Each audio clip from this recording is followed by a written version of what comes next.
The morning started like any other aboard Titan base. Captain Jake Morrison poured his coffee and looked out at the stars through the observation window. He had been stationed at this research outpost for 2 years now, watching ships come and go from the outer rim of human space. It was quiet work, maybe boring, but Jake liked the peace. Dr. Lisa Carter walked into the mess hall carrying her tablet. She looked tired, like she had been working all night again. Lisa was the kind of scientist who forgot to eat when she found something interesting. Jake had learned to remind her about meals. "You look like you need coffee more than I do," Jake said, sliding his cup across the table to her. Lisa took it without looking up from her screen. "Thanks. I picked up something strange on the long-range sensors last night. Really strange." Jake sat down across from her. "Strange how?" "Big ships, hundreds of them, coming this way from the galactic core." Lisa finally looked up at him. Her eyes were wide with worry. "Jake, these ships are huge, much bigger than anything we have ever built." Before Jake could answer, the communication system crackled to life. The voice of Lieutenant Amy Brooks came through the speakers from the control room. "Captain Morrison to the bridge, priority transmission coming in." Jake and Lisa hurried to the bridge. Amy was bent over the communication console, her face pale. "Sir, this message came through on all emergency channels. It is addressed to Earth. Command." The message was short, but clear. Unknown alien vessels had been detected moving toward the solar system. Earth's small defense fleet was being called to action. All outer rim stations were ordered to gather information and report back immediately. Jake felt his stomach drop. Humanity had always wondered if they were alone in the universe. Now they had their answer, and it did not look good. "How many ships are we talking about?" Jake asked. Lisa pulled up her sensor data on the main screen. "At least 300, maybe more. They are still too far away to get exact numbers." Amy shook her head. "Our entire defense fleet has 12 ships, 12 against 300. The three of them stood in silence for a moment. Everyone knew what those numbers meant. "We need to get word to Commander Walsh on Luna Base," Jake said finally. "He is coordinating the defense. Lisa, keep monitoring those ships. I want to know everything about them." Over the next few hours, more information came in. The alien ships were unlike anything in human databases. They seemed to be made of some kind of crystal material that reflected sensor scans. Their energy signatures were completely foreign. Lisa worked without stopping, trying to decode the alien transmissions they were picking up. "They are definitely talking to each other," she said. "But their language is nothing like human speech. It is more like mathematical equations." "What are they saying?" Jake asked. "I think they are cataloging star systems, making lists. And Jake, I think we are on one of those lists." The worst news came from Earth Command that evening. Intelligence had cracked part of the alien database that was being transmitted between their ships. Humans were classified as something called Category 7, primitive carbon-based life forms. The lowest possible threat rating. "They do not see us as dangerous at all," Lisa explained to Jake as they sat in his office. "To them, we are just another primitive species to be conquered. Like insects." Jake stared out his window at the stars. Somewhere out there, an alien army was coming to destroy everything he had ever known. His home planet, his friends, his family. All of it would be gone in a matter of days. "There has to be something we can do," he said. Lisa was quiet for a long moment. "Maybe there is. I have been studying their transmissions all day. These aliens, they think in very straight lines. Everything is logical and predictable to them. They calculate every move in advance. And that helps us how?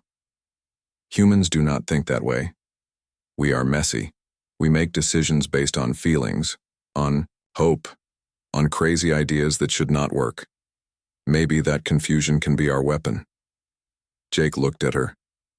"You mean we fight chaos with chaos?" "Something like that.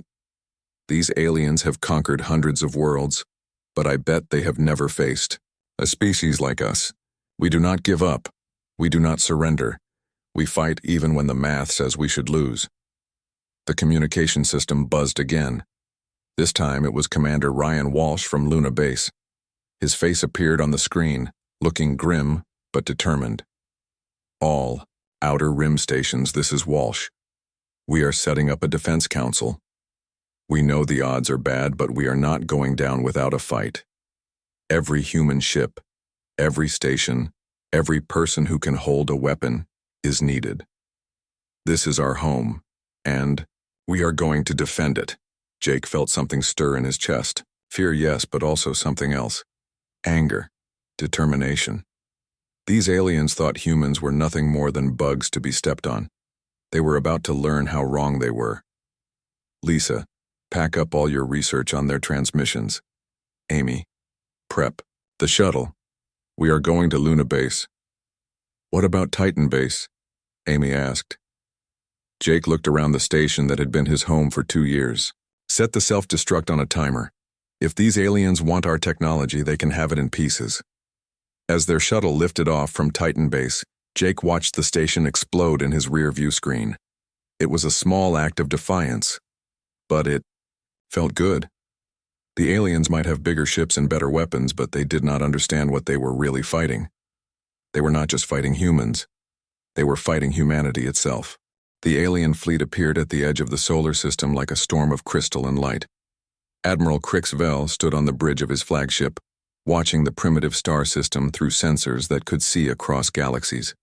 His forearms moved with mechanical precision as he reviewed the data. The third planet from the star showed signs of a basic civilization. Crude metal ships floated in orbit around their homeworld. Electromagnetic signals bounced between their settlements. It was also predictably simple. Communications Officer Zexnan, transmit the standard subjugation protocol, Crixvell ordered.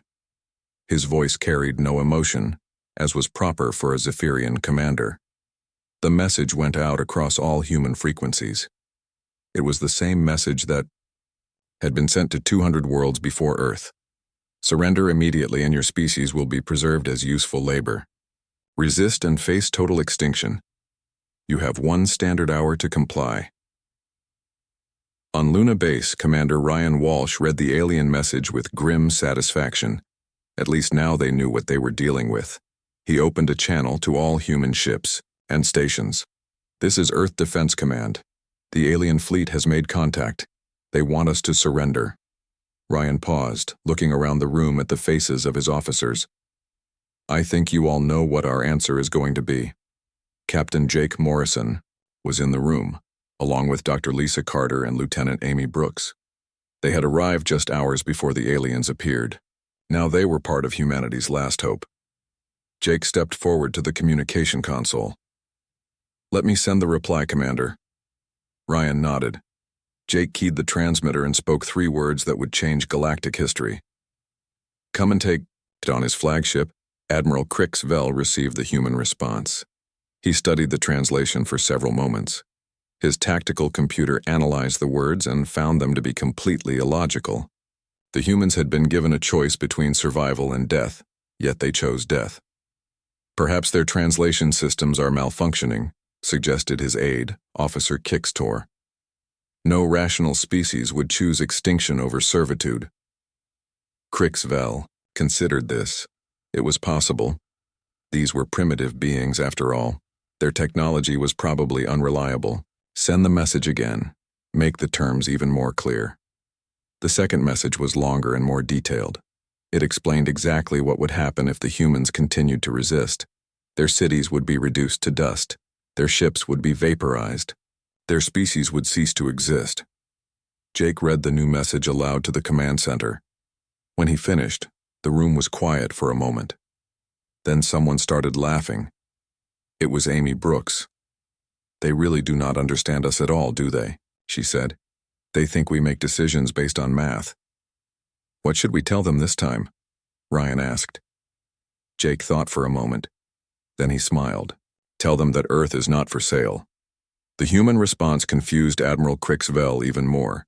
His species had built their empire on logical conquest. Calculate the enemy's strength, apply superior force, accept surrender. It had worked perfectly. For 3,000 years, these humans were breaking the pattern. Begin the assault, he ordered. Send Scout Group Alpha to eliminate their outer defenses. This should take no more than 30 minutes. 12 Zephyrian scout ships moved toward Jupiter's moons, where human sensors had detected several small installations. The alien ships were beautiful and deadly, their crystal hulls glowing with energy. Each one was 3 times larger than the biggest human vessel. Lieutenant Amy Brooks was waiting for them. She commanded a squadron of 8 human fighters, tiny ships compared to the alien scouts. Her pilots were nervous but ready. They had trained for this moment their entire careers, though they never thought it would actually come. "Remember the plan," Amy said over the radio. "We use Jupiter's gravity and radiation to our advantage. Hit and run. Make them chase us into the asteroid belt." The alien scouts approached the human positions with confident precision, their sensors locked onto the primitive fighters, energy weapons charged. Victory was mathematically certain. Then Amy did something the aliens did not expect. Instead of attacking or retreating, she flew directly into Jupiter's radiation field. Her fighters followed her, disappearing into the electromagnetic storm that surrounded the giant planet. The Zephyrian sensors lost track of the humans immediately. The radiation interfered with their targeting systems. Admiral Crixvell watched from his flagship as his scouts tried to adapt to this unexpected tactic.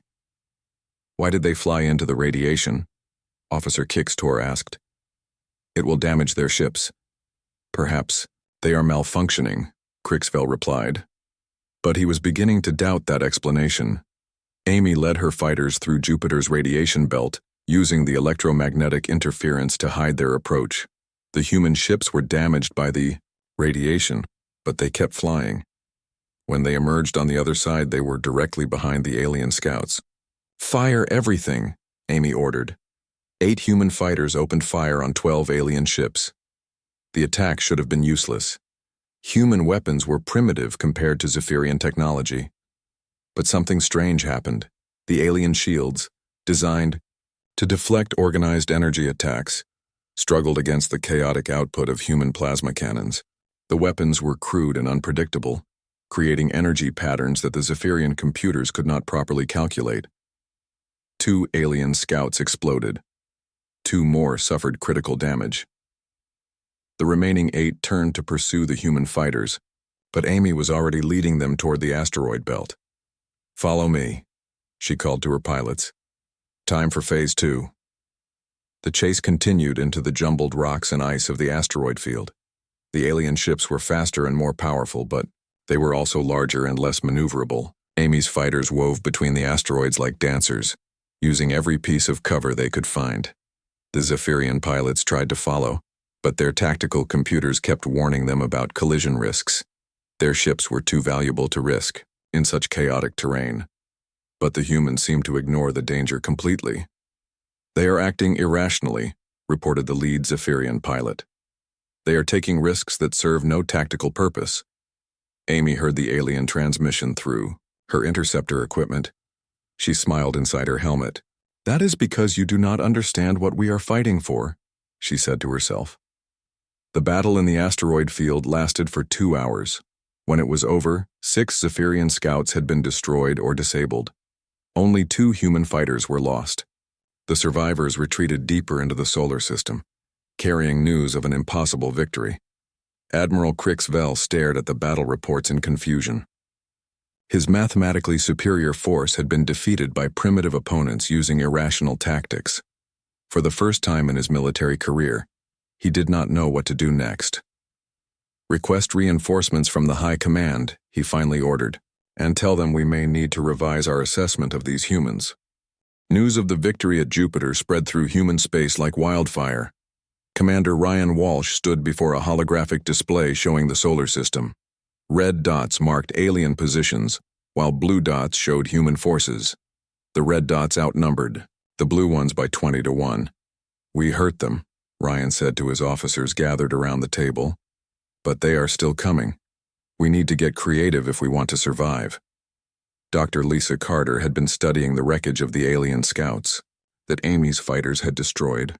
Her analysis was encouraging. "Their technology is powerful but rigid," she explained. "They build everything to work perfectly under normal conditions, but our weapons create chaos, and chaos breaks their systems." Colonel Kate Thompson leaned forward. "So we give them more chaos," I have an idea, but you are not going to like it. Kate's plan was simple and insane. She wanted to use civilian ships as decoys. Cargo vessels, mining barges, even passenger liners would be equipped with signal boosters to make them look like warships on alien sensors. When the Zephyrians attacked the fake targets, real human fighters would hit them from behind. You want to put innocent people in danger, Ryan said. The people volunteered, Kate replied. Every civilian ship captain I talk to wants to help. They know what happens if we lose. Engineer Danny Rodriguez had his own crazy idea. We can turn asteroid mining charges into space mines, rig them with proximity sensors and scatter them. Along the alien approach routes, it will not stop them, but it might slow them down. Ryan looked around the room. His officers were suggesting plans that no proper military would ever consider.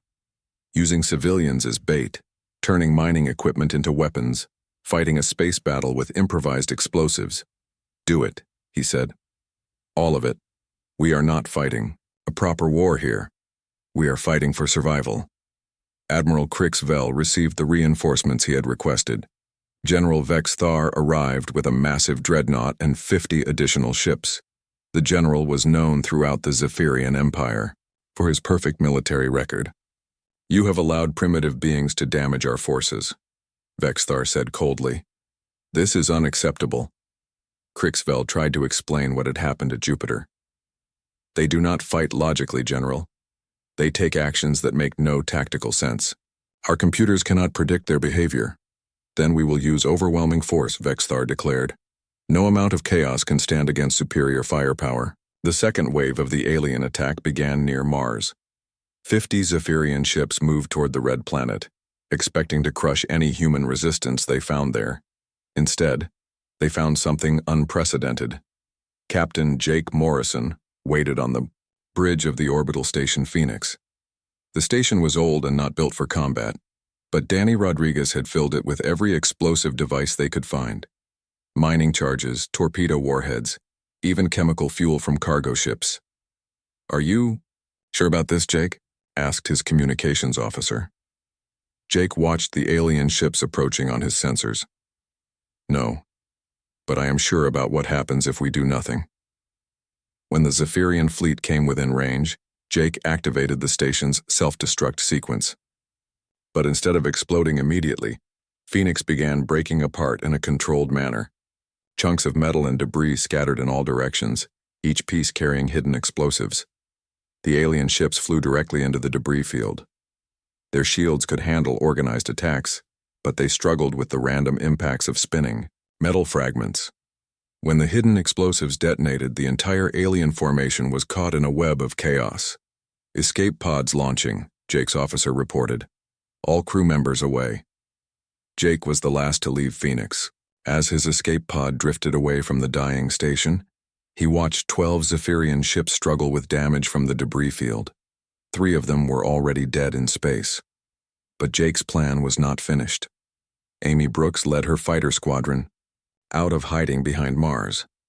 While the aliens dealt with the debris field, the human fighters attached electromagnetic pulse devices to the enemy hulls. It was dangerous work that required pilots to leave their ships and use suit thrusters to maneuver in space. This is insane, one of Amy's pilots said over the radio as he drifted toward an alien ship with an EMP device in his hands. That is what makes it work, Amy replied. The electromagnetic pulse devices were crude but effective. When they detonated, they sent chaotic energy surges through the alien ship systems. Zephyrian technology designed for perfection and order could not handle the random electrical interference. General Vex Thar watched in disbelief as half his attack force was disabled by what should have been a minor skirmish. The humans had used their own space station as a weapon. They had turned debris into a minefield. They had sent individual soldiers on suicide missions to plant bombs by hand. This is not warfare, he said to Admiral Crixvell. This is madness. Yes, Crixvelli replied, and it is working. Dr. Lisa Carter made another important discovery while studying captured alien equipment. The Zephyrian crews were showing signs of psychological stress. Their rigid mental conditioning was breaking down under the pressure of fighting an unpredictable enemy. They are having what we would call nervous breakdowns, Lisa explained to Commander Walsh. Their brains are not designed to handle uncertainty. The longer this war goes on, the more mistakes they will make. The Battle of Mars became a turning point. When the surviving Zephyrian ships retreated, they carried news that would shake the entire alien empire. The primitive humans were not just resisting. They were winning. On his flagship, General Vexthar struggled to write his report to the High Command. How could he explain that a superior force had been defeated by inferior opponents? How could he describe tactics that made no logical sense but worked anyway? Perhaps we underestimated them, Admiral Crixvell suggested. Vexthar's forearms trembled with something that might have been fear.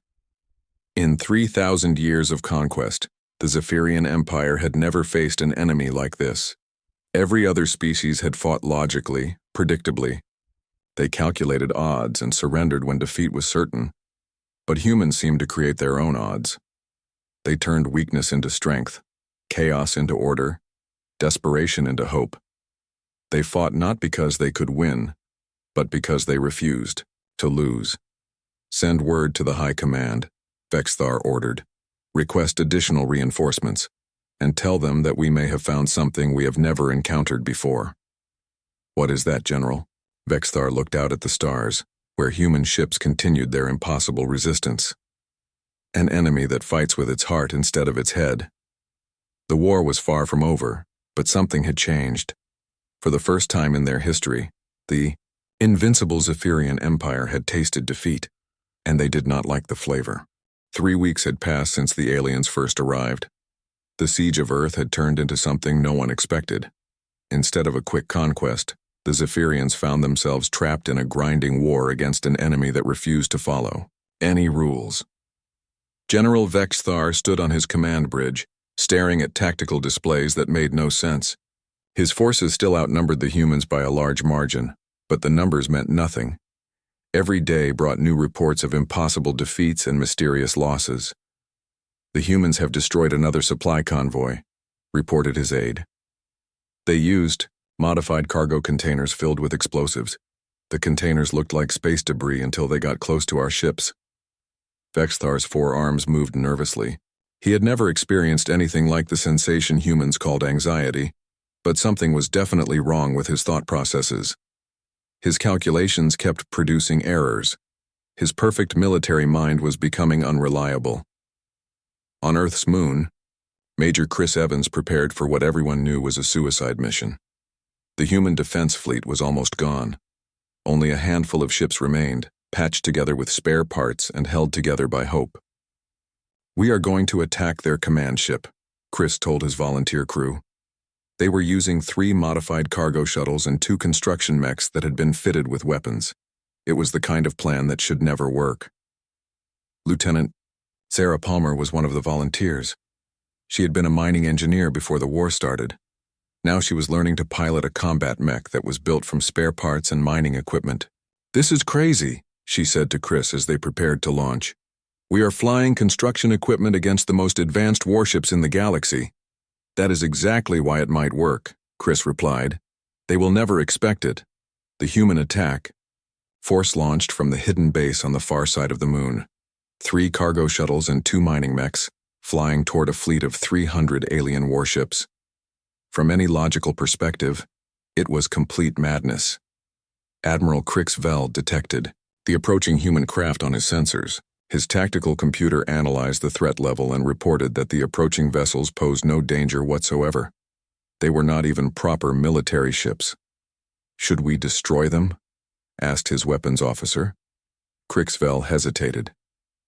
Every time he had underestimated human actions, something unexpected had happened. "Monitor them closely. Be ready for anything." Chris led his small force through the outer edges of the alien fleet. The Zephyrian ships ignored them, just as he had hoped. The alien sensors classified the human vessels as non-threatening maintenance craft. "Remember the plan," Chris said over the radio. "We get one shot at this. Make it count." The construction mechs were the key to the attack. Sarah Palmer and her partner, mechanic Tony Clark, guided their modified machines toward the alien command ship. The mechs looked like ordinary space construction equipment, which is exactly what they had been until a few days ago. But Danny Rodriguez had made some creative modifications. The mech's welding torches had been replaced with military-grade cutting lasers. Their cargo clamps now carried shaped explosive charges. Most importantly, their fusion reactors had been rigged to overload on command. "We are approaching the target," Sarah reported. "The alien ship is not responding to our presence." The Zephyrian command ship was a marvel of crystalline technology, beautiful and deadly. Its shields were designed to deflect massive energy attacks and kinetic weapons. But they were not designed to stop something as simple as a construction mech that looked like it belonged there. Sarah and Tony guided their mechs to the hull of the alien ship and began what appeared to be routine maintenance work. The Zephyrian crew watched through their sensors but saw no threat. After all, what damage could construction equipment possibly do? The answer came when Sarah activated her cutting laser and began slicing through the alien hull. The beam was designed to cut through asteroid rock and metal debris. It went through the crystalline hull of the Zephyrian ship, like a knife through glass. "Hull breach on the command ship," Tony reported. "Emergency systems are activating." But Sarah was not finished. She guided her mech through the hole she had cut and into the interior of the alien vessel. The corridors were filled with Zephyrian crew members running in panic. They had never seen anything like this before. General Vexthar felt his ship shudder as the human mech moved through the interior corridors. Alarms were sounding everywhere. His crew was reporting impossible things. A primitive construction machine was inside his flagship, tearing through bulkheads and destroying critical systems. "How did they get inside?" he demanded. "They cut through the hull, General. Our shields did not stop them because they were not classified as weapons." Vexthar experienced something completely foreign to his species. His logical mind simply could not process what was happening. A construction mech was destroying his command ship from the inside, and there was nothing his advanced technology could do to stop it. Sarah Palmer knew she would not be coming home from this mission. The mech's reactor was set to overload in 5 minutes, but she had 5 minutes to do as much damage as possible to the alien command center. "This is for everyone back on Earth," she said, as she used her cutting laser to slice through the ship's main computer core. The explosion that followed was visible from Earth's moon. The Zephyrian command ship broke apart in a ball of fire and debris.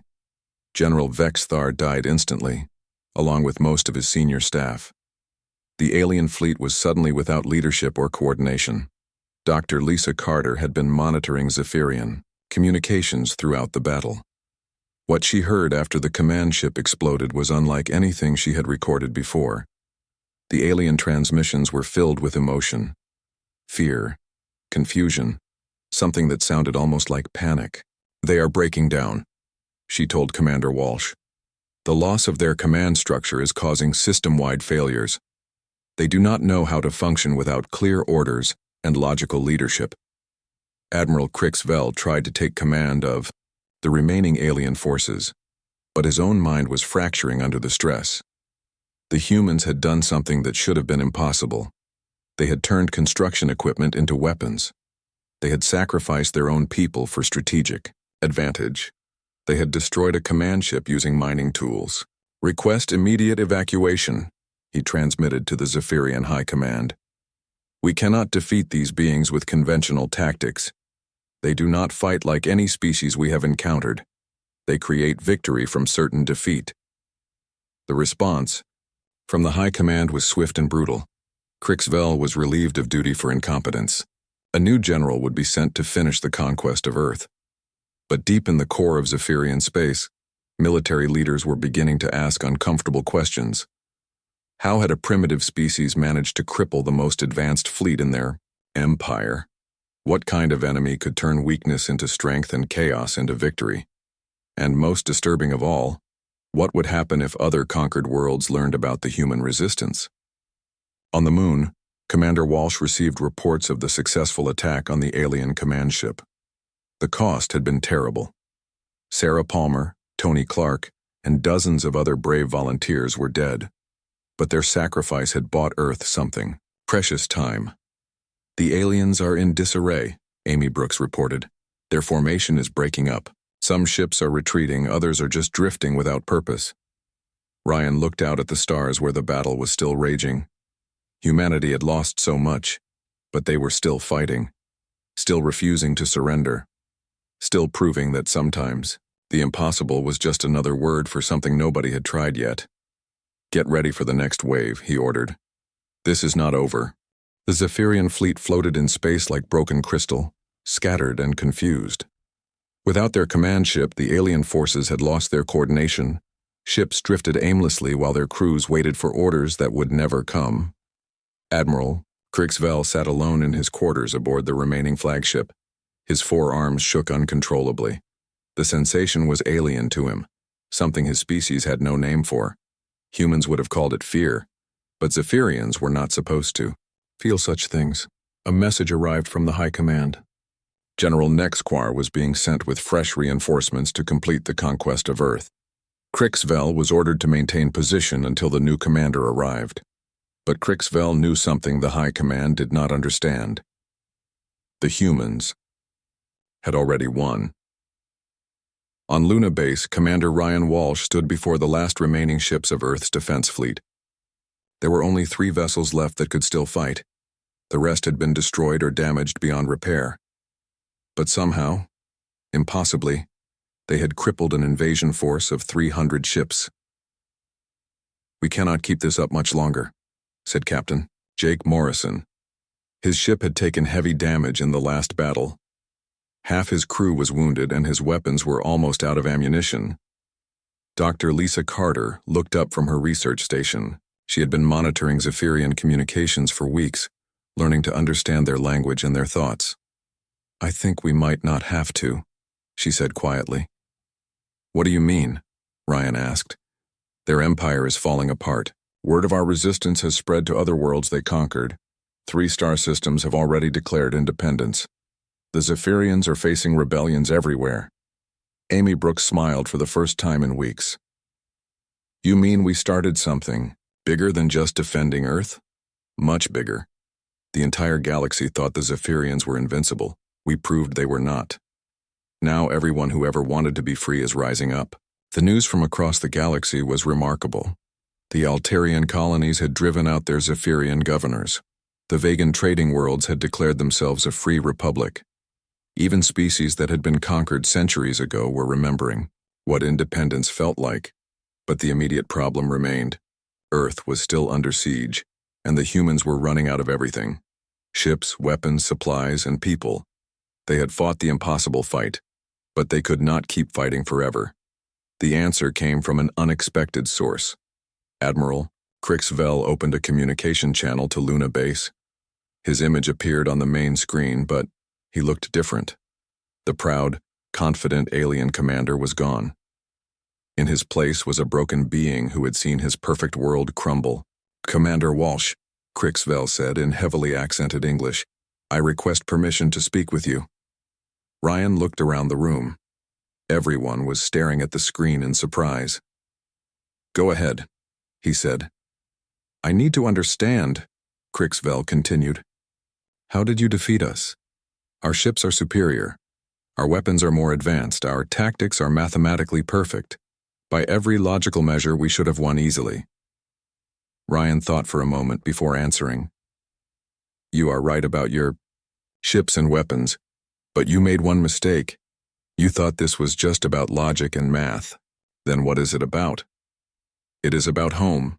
It is about protecting the people we love. It is about refusing to give up even when everything says we should. You fight with computers and calculations. We fight with our hearts." Krixvel was quiet for a long time. His species had no concept of fighting for emotional reasons. They conquered because conquest was logical. They obeyed because obedience was efficient. But humans fought for something the Zephyrians had never understood. "Your Dr. Carter has been listening to our communications," Krixvel said finally. "She will know that we are receiving reinforcements. General Nexquar comes with 200 fresh ships. This battle will begin again. Then we will fight again," Ryan replied simply. "Why? You have already lost most of your fleet. You cannot win a direct battle against 200 ships." Amy Brooks stepped forward. Because giving up is not who we are. We would rather die fighting than live as slaves. Crixville stared at her, through the screen. The concept was completely foreign to him, but something about it rang true. He had spent his entire life serving an empire that valued only strength and logic. But these humans had something his people had lost long ago. I am going to do something that will probably result in my execution, Crixville said slowly. I am going to help you. The room erupted in surprised voices, but Ryan held up his hand for silence. Why would you do that? Because you have shown me something I never knew existed. You fight not for conquest or glory, but for the right to be free. That is something worth preserving. Over the next few hours, Crixville secretly transmitted detailed information about Zephyrian technology to the human forces. Ship designs, weapon, specifications, tactical doctrine. Everything that might help them survive the coming battle. But more importantly, he sent a message to other Zephyrian commanders throughout the fleet. The message was simple but revolutionary. The war was wrong. The Empire was wrong. And it was time to choose between blind obedience and doing what was right. When General Nexquar arrived with his reinforcements, he found something unprecedented. Half of the original Zephyrian fleet had switched sides. Ships that had come to conquer Earth were now preparing to defend it alongside human forces. The battle that followed was unlike anything in galactic history. Zephyrians fought against Zephyrians while humans coordinated the defense of their homeworld. It was chaos, but it was the kind of chaos that humans understood perfectly. Danny Rodriguez found himself working alongside alien engineers to modify human weapons with Zephyrian technology. Amy Brooks flew in formation with former enemy pilots who had chosen freedom over empire. Jake Morrison commanded a mixed squadron of human and alien ships united by a common cause. The battle lasted 3 days. When it was over, General Nexquar's forces were defeated not by superior firepower, but by something the Zephyrian Empire had never faced before. They were defeated by an idea. The idea that freedom was worth fighting for, no matter the odds. Admiral Crixville stood on the bridge of his ship, now flying alongside human vessels toward Earth. Through the view screen, he could see the blue and green planet that had taught his species the most important lesson in their history. What will you do now? Ryan Walsh asked over the communication channel. We will help rebuild what we destroyed, Crixville replied. And we will spread the word to every corner of the galaxy. The Zephyrian Empire is finished. The age of conquest is over. Dr. Lisa Carter smiled as she watched human and alien ships working together to clear the debris from the battle. They were building something new, something that had never existed before. A partnership between species based on respect rather than domination. The humans had been right about one thing. Sometimes the impossible was just another word for something nobody had tried yet. And sometimes, the greatest victory was not defeating your enemy, but turning them into friends. Earth was safe, the galaxy was free, and the species once considered invincible had learned the most human lesson of all. That true strength came not from being unable to lose, but from being unwilling to give up.